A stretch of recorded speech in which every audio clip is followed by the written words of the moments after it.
VRadar Correlation Engine. A failed SSH login is not concerning. A successful login is also normal. But 50 failed attempts followed by one successful login, that is the signature of a brute force compromise. VRadar's correlation engine detects multi-stage attack chains. 5 chains are predefined: brute force combined with compromise, lateral movement, malware paired with command and control, data exfiltration, and defense evasion. Every new alert is evaluated through a sliding window state machine, tracked per source IP or device ID entity.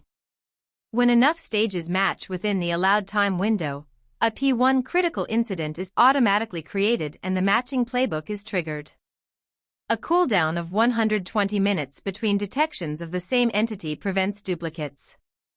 Compliance noise rules like ATT&CK and CIS scams are filtered out. VRadar detect multi-stage attacks before it's too late.